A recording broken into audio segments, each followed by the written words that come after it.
Earlier in the week at the convention, there was a lot of acrimony in the room between the Bernie crowd and the Hillary crowd. That seems to have been quelled, at least for the cameras. But what is the mood there right now? Inside the hall, the mood, it has been quelled inside the hall. Last night, we had a handful of protests, fairly small, mostly out of the California and Oregon delegations, particularly when Leon Panetta spoke, when retired Admiral Houston spoke. But we're talking probably a total of 50 people inside the hall chanting things. But again, all you need is one or two people to make a little bit of noise during a speech to mar it. And what they're really holding up is kind of anti-TPP, anti-Trans-Pacific Partnership signs. But for the most part, this crowd is unified right now. There are still protests outside. There were some serious protests outside the perimeter last night. But inside the hall, this is a pro-Hillary Clinton crowd right now. Okay, and certainly the party seems to be unified around the idea that Donald Trump is bad for America. And Michael Bloomberg, an independent, actually gave one of the best takedowns that I've seen of Donald Trump last night. So from a business person's perspective, what do you think people would take away from what Mayor Bloomberg said last night? Well, look, I mean, the Bloomberg thing is interesting because there's clearly no love lost between Donald Trump and Michael Bloomberg, leave aside a presidential race. So this is a little bit of New York billionaire on New York billionaire crime.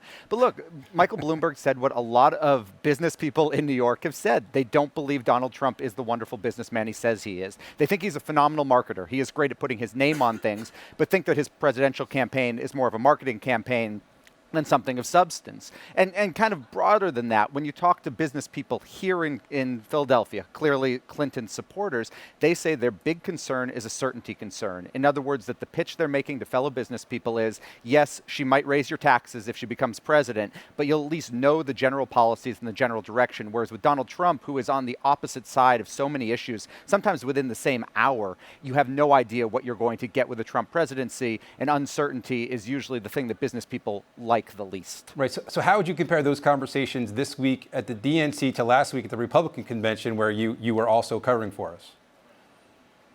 Well, there's been more of them here in Philadelphia. You know, in Cleveland, even though the Republicans are supposedly, the big business party, very few big business people, very few Wall Street people, very few investment folks actually showed up. Or if they showed up, they stayed holed up in their hotel room and didn't go out.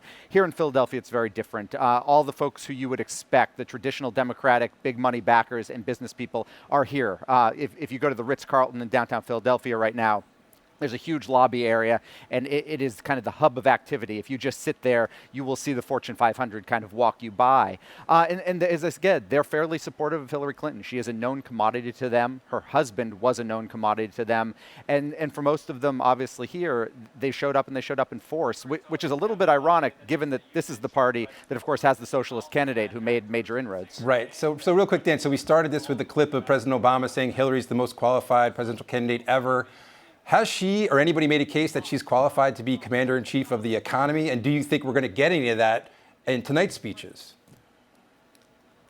Not so much. We didn't hear almost anything about economic policy last week. We haven't heard much about it here. I mean, look, there has been a bit of the litany of the Obama record on the economy, which obviously Republicans don't think is so great. Republicans often forget where exactly the economy was when Obama took over, in the beginning of 2009. The one thing we haven't heard here, and we won't hear, I don't think tonight, is the issue of TPP, this trade partnership, which is the thing that the Sanders folks in the room continue to talk about. It is something President Obama supports, wants to sign. He spoke on her behalf last night, but Democrats from the stage, that word has not come up. They've talked about fair trade deals generically, but the specific issue, which is a big deal here, hasn't been raised.